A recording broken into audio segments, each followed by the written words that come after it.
Dune has made back its budget and a little bit more already. No, it hasn't made back its budget. Sorry, it made the amount of its budget and a little bit more already. Um, of course, it has to do 2x to actually break even, which will happen sometime very soon. We're talking about somewhere between $300 million and $350 million. Dune is now 220 something $1 million. So this the difference, okay, between what Warner Brother DC been doing, and their movies haven't been making any money whatsoever at the box office. I'm talking about like they're not even making their budgets back, right? They're not even making the amount that their budget is. Okay. To Dune. Dune is doing very, very well. This is the first week of Dune. As it's come out the weekend. It did pretty well over the weekend. And we're gonna see worldwide what it makes, when everything is said and done. But it's off to a great start already. Post pandemic, and I expect it to do quite well post pandemic because this is a good movie. And if you produce good movies, you will get good results. I still have to look forward to seeing Dune, but I just wanted to leave you guys with this update and the difference between a movie like Dune and what Warner Brothers in the DC end of things, and even on the end of like things like Mortal Kombat and stuff, what they've been putting out just been substandard, right? Mortal Kombat didn't do good at the box office. Wonder Woman didn't do good at the box office. Suicide Squad didn't do good at the box office. Even before the pandemic, we had Harley Quinn and the Birds of Prey. They didn't do good at the box office, right? Now they're saying, well, it's because they have HBO Max. It's not because they have HBO Max. The point is, truthfully speaking, that the movies haven't been doing good because people aren't bothering to go out into the cinemas and see it because it's just not worth going in the cinema and see. You're not giving cinematic experiences, something that somebody need to go into IMAX and see. But Dune is a film that's cinematic. You know you got to go into IMAX and see that. Now that brings me to the next point that I got. Hashtag restore the Snyderverse. Hashtag release the Snyder Cut into cinemas. That is a cinematic movie. That is a movie that's immersive and gives a cinematic experience, preferably seen on IMAX. Hence, I put Dune with IMAX there. All right, that's a movie you want to see in IMAX. Similarly, the Snyder Cut is a movie. Zack Snyder's Justice League is a movie you need to see in cinemas. And again, I'm going to just keep on putting pressure on Warner Brothers to put this movie out into cinemas. That is Zack Snyder's Justice League. But I want you guys to see how well Dune does in the cinemas. How well Dune does in the cinemas. Okay? Because Dune is going to do very well. That is a cinematic movie. Okay? That's how you do cinema. Dennis Villeneuve does an excellent job in what he does. Okay? Zack Snyder, Matt Reeves, what's the guy name? Dennis Villeneuve, Christopher Nolan. These are guys that do cinema. They do cinema. You go and you watch it on the biggest screen you possibly can. That's cinema. Okay? Now, why the administration of Warner Bros. Decided to go the Marvel route is beyond me. Because what Marvel does, I'm going to say it straight, and a lot of people are not going to like me for this, but I don't care. It's not cinema. What Marvel does is what you see on television. They brought television to the big screen. Okay? It's what CW does. They brought television to the big screen. We call that the small screen blown up. Okay? That is not the cinematic experience. You ask guys like Scorsese. You ask guys like Cameron. They're gonna tell you that's not cinema. Okay? No disrespect to nobody. But what Marvel does that DC's trying to copy is not cinema. Okay? It's not. Okay? So I'm just saying it because some people don't know what cinema is. Okay? They don't know what cinema is because we got a whole bunch of people who were born 2000 and this and 2000 and that. And we got some people born in the 1990s. Okay? They don't know what cinema is. They're in the digital age. They don't know what cinema is.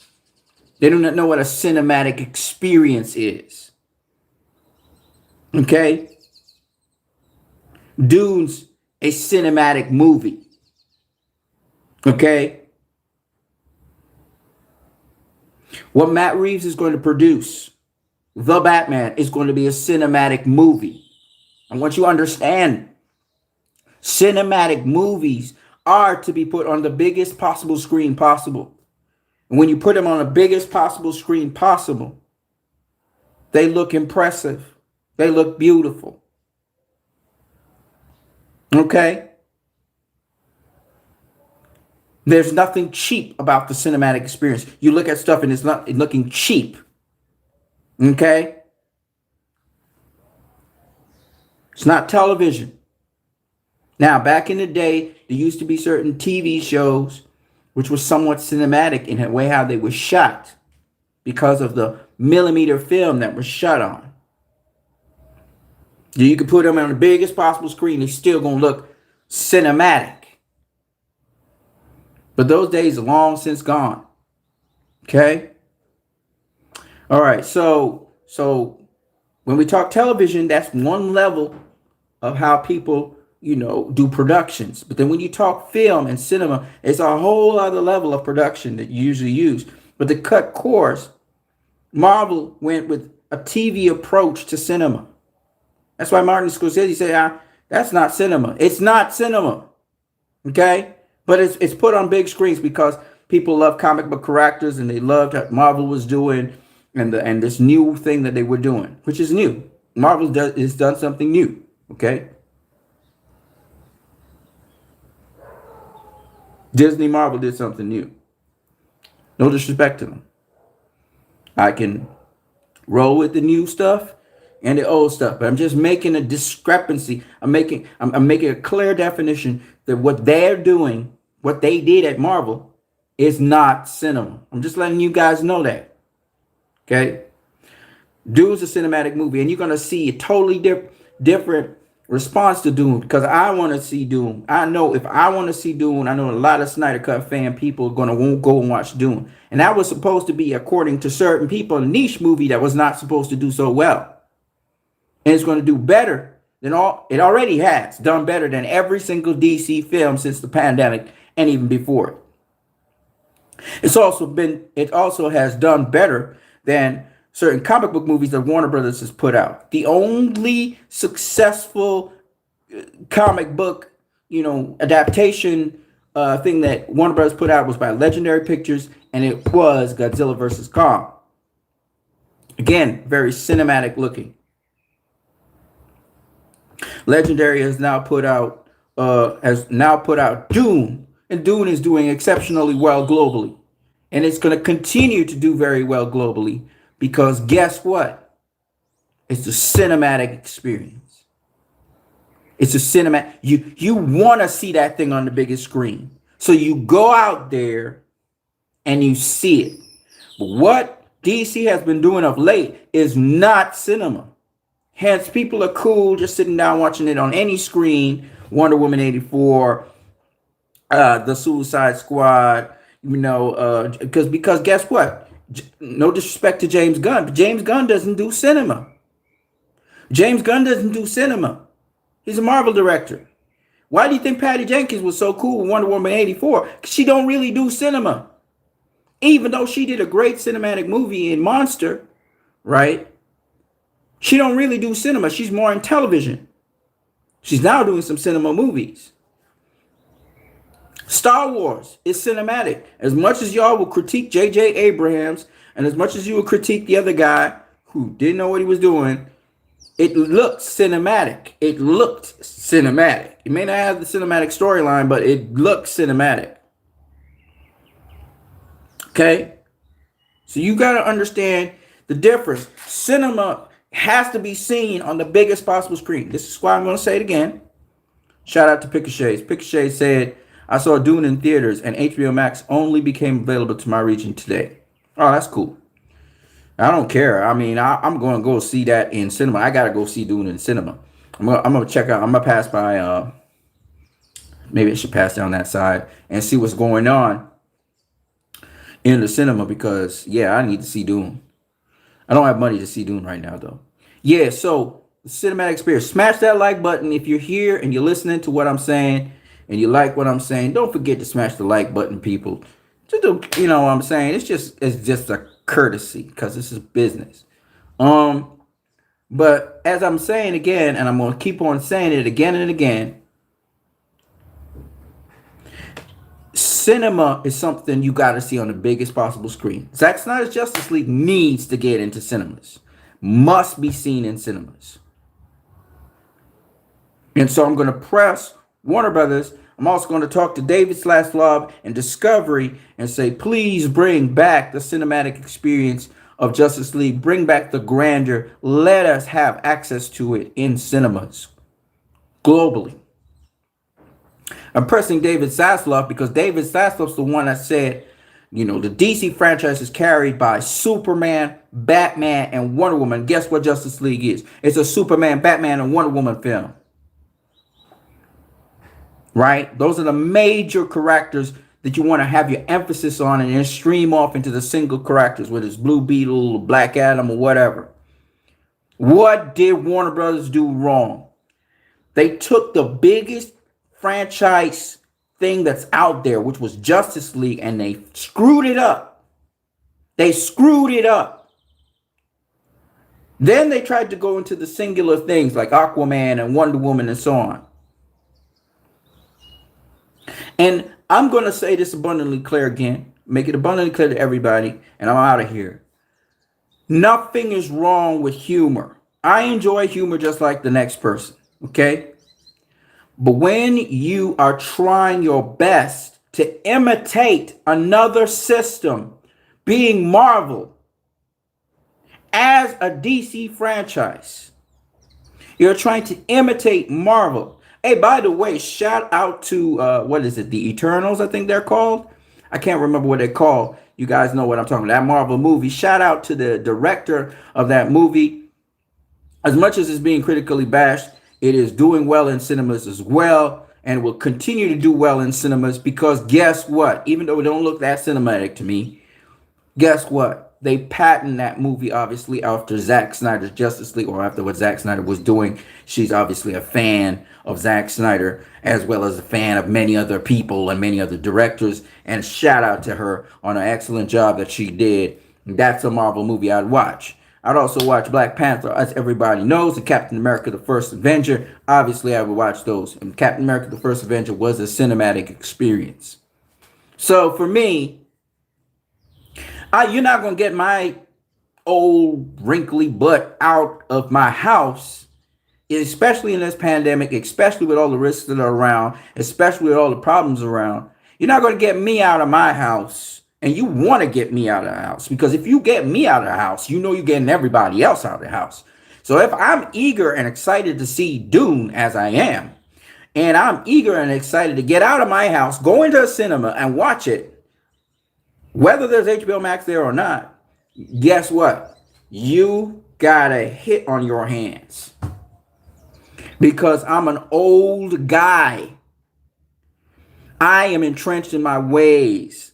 I'm not going to go into the cinema just to see any old movie. I don't waste my time.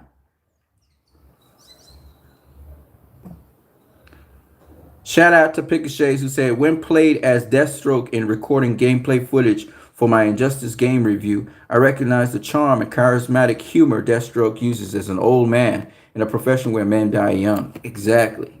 I love it. I love it. So humor is not something I am against, in movies. I'm not against it. I'm just saying, why are you trying to borrow something that you are not? DC is not known for its humor. So when the humor comes, like Wonder Woman was a movie that going into the movie, I did not expect it to be funny. I did not. And it turned out to be quite hilarious because the humor was in there. It was a balanced movie in which it was very serious, but at the same time, it was loving. It was beautiful. That is, let me just say, Wonder Woman is one of the best DC films I've ever seen. And it is that just a unique combination of Zach and Patty and Jeff Johns and all those other people that came together and Patty fought for certain things that makes that movie a special movie. You try to take all those ingredients out, you're going to have a crappy movie, okay? Zach had something to do with the story as well, and then the story was shifted a bit into the kind of Little Mermaid story. But at the end of the day, the story has layers, it has complexity to it. It taught us about an environment of warriors where warriors actually love each other and help each other, and actually in their fighting they help each other and so on. And we never seen stuff like this. We just never seen anything like this, even though Zack Snyder showed it in Zack Snyder's Justice League, which is something built again on Zack Snyder's philosophy, which I'm sure Debbie had a lot to do with that, and just bleaching him down and getting Zach, because it's not the story's not just written by Zach, it's also written by Debbie. I'm sure Debbie also was advising Zach, hey, let that guy I could see Debbie being tremendous in that. Debbie and Patty probably would see eye to eye on a lot of things as well. And then the beauty of how Patty keeps Diana as a woman. She keeps her as a woman, preserves her womanhood, yet at the same time emphasizing on certain points that are just so subtle. I mean, God damn it, that combination, that movie was great. I don't care what anybody says. I would love to see Zach's version of Wonder Woman, in time. Now, mind you, Wonder Woman and Zack Snyder's Justice League, again, just fantastically done. Again, this is Zach and Debbie and whoever else is working with this thing. They really put a lot of thought into how to portray this character, and they had a lot of reverence for it. And same thing with Patty. The second Wonder Woman movie, not so much. There was not much of a problem with Wonder Woman. Again, Gal's portrayal of Wonder Woman was fantastic. The problem with it was the stunt work. The story is a bit sloppy. It was a bit clunky. So it's not that, I can see people having a lot of love for Wonder Woman, even the little kiddies and all of that, having a lot of love for Wonder Woman even now, because Gal didn't lose points on Wonder Woman 84. But the movie itself is not that great a movie at all. Like, it's not. It really isn't. And even though it does make some really good pressing points, the manner in which it's done, you watch it once and that's it. You don't need to watch it again. Wonder Woman, on the other hand, has characters in there that you want to go back in and delve a little bit more and just watch a little bit more and kind of reflex your mind a little bit more. You know what I mean? Because it's so grounded in spite of the fact that it is fantasy. You know what I mean? It's really grounded in reality. I really love that. And I know Patty was doing a love letter to, the Superman 1978, but I really did not like the second Wonder Woman movie. I really, it's still, I haven't gone back and seen it since. I've only watched it once. And I watched Wonder Woman, the first Wonder Woman movie, three times. Very emotional movie. But the second Wonder Woman movie, I never got logged in. I got locked in for the beginning of it with the little Diana running through the place and stuff, and then I just disengaged after the mall scene, man. I was just laughing all the way through. I mean, there was these dramatic moments in the movie and the beats and stuff, but it's just, it fell flat for me. Completely different slapstick humor Deadpool uses. Yeah. But I think Joe Manganiello is not even going to go with humor for Deadpool. Like, Joe Manganiello is talking about pitching a story about Deadpool that I think we really love and appreciate. And I'm looking forward to seeing Joe Manganiello's Deathpool. Not Deadpool. What am I talking about? I don't care about Deadpool. Deathstroke. What the hell? Deadpool? I don't care about Deadpool. I don't like Deadpool. Please. That's not my kind of humor at all. Oh, my God. Joe Manganiello, sorry. Deathstroke. Yeah, Deathstroke is my thing. Now, Deadpool wasn't the typical kind of Marvel humor and stuff. That was Fox, when Fox was, over the franchise. Fox was over X-Men and stuff like that. Now that Disney has bought over Fox, it's I don't know what's going to happen with Deadpool. To be honest with you, I don't know. But it was very creative. The advertising campaign and everything was very interesting. But Deadpool was, it engages you. It engages you, But I'm not really into the Deadpool stuff. I know who Deadpool is. I know what he does and all of that, but I wasn't really into it. But it is edgy. But I just it's not my thing really.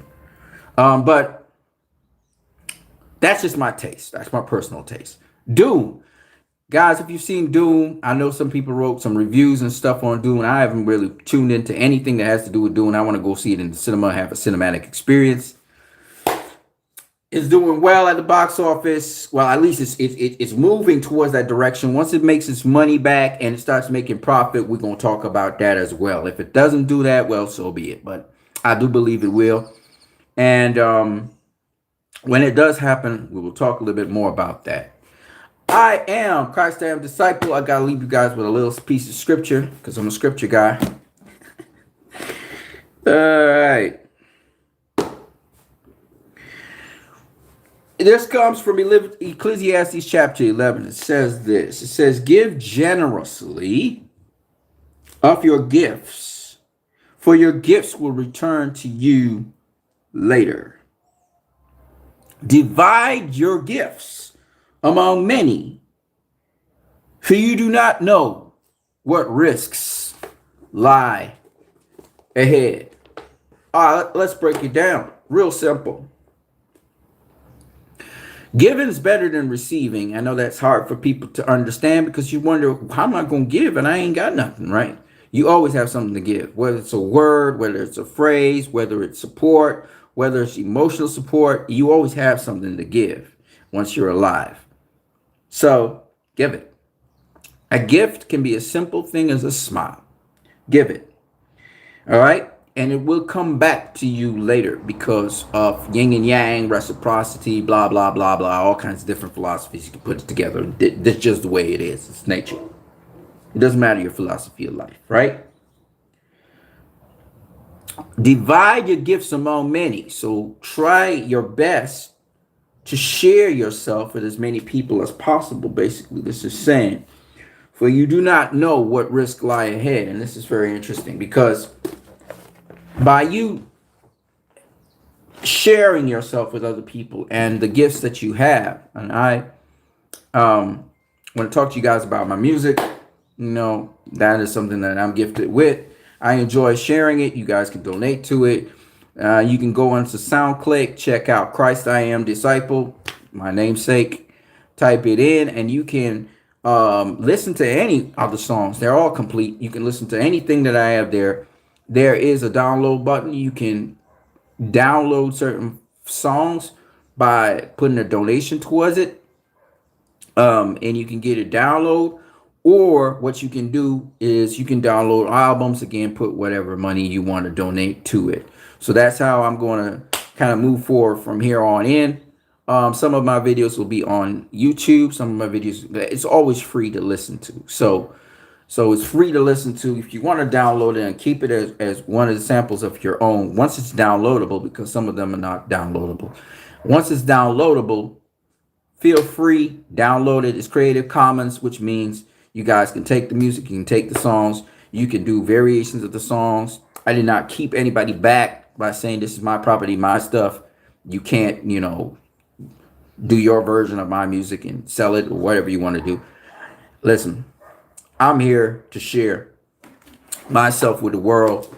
I hope that you guys are blessed by it. And I need to live, so part of my income is through my studio work and my music that I do. It's not, all my songs are not perfect. What I mean by perfect, studio-wise, they're not perfectly done.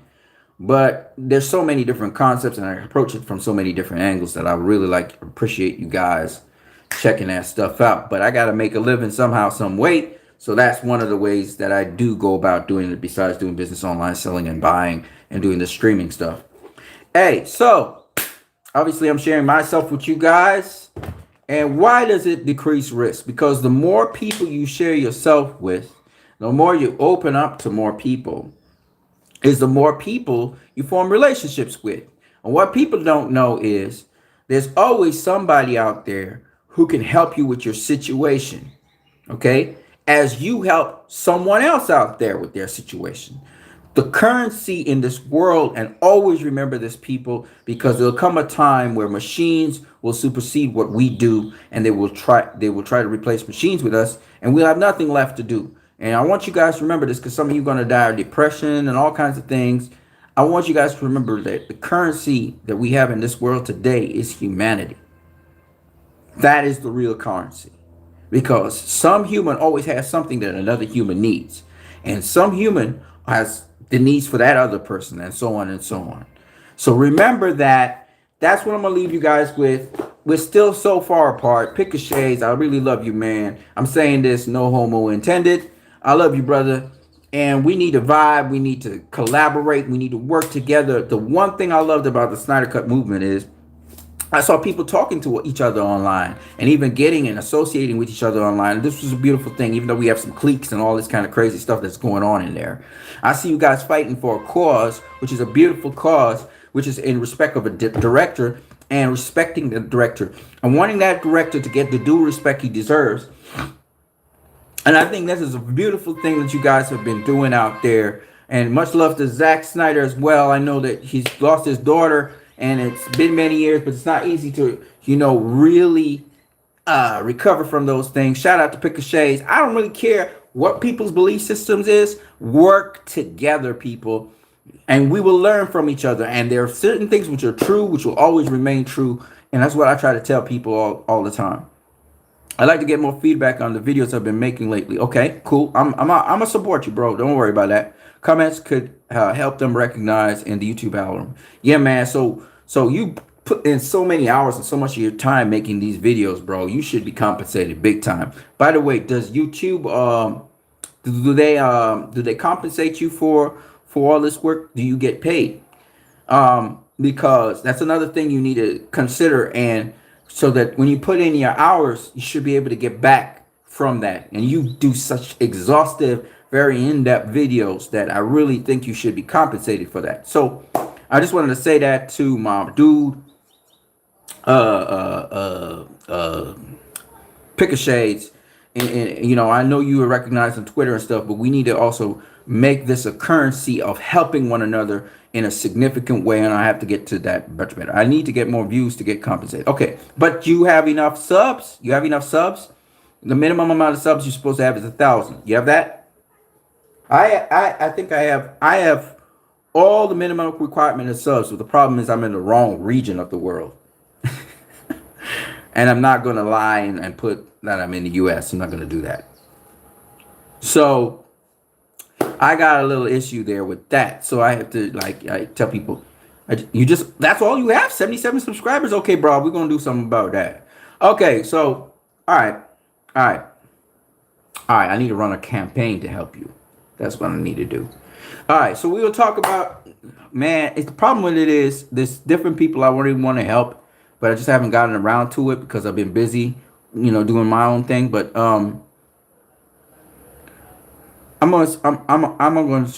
you, Leroy Kong, you guys have been consistent with me. Shout out to my boy, Derek, Damon, or Damien also out there. He's from Trinidad. I saw my boy. Shout out to my boy Thomas. I think Thomas, who usually comes through. He's not called Thomas. He's called something else. I can't remember what his name is on YouTube. But there are a bunch of you guys that come through. Some of you guys that watch my channels. There's a bunch of you guys that watch my channels on boxing as well. And shout out to you guys on that. Oh man, we got a lot of things we got to do. But I'm gonna take it one step at a time, and we'll put it together. Don't worry about it. All right. But first thing I'm going to do once I come off of this is I'm going to just kind of click like on your videos. I'm not going to be able to watch all your videos, but I'm going to at least click the like. So smash the like button on it. And also, I'm going to also tweet some of your stuff. Not right after this. I got to go out work first, come back. Okay. I got to go see if I can collect some money. And then I'm going to come back. And I'm going to talk to you guys later, right? Hopefully we can do a stream. What do you call it? StreamYard stream. We're gonna try and do that. Hook up with you guys. We can have some conversations a little bit.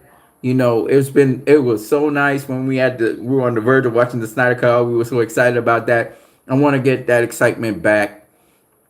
Restore the Snyderverse is still something we need to trend. We're not really so much wasn't so much organized for Make the Backfleck movie, but we need to get a little bit more organized.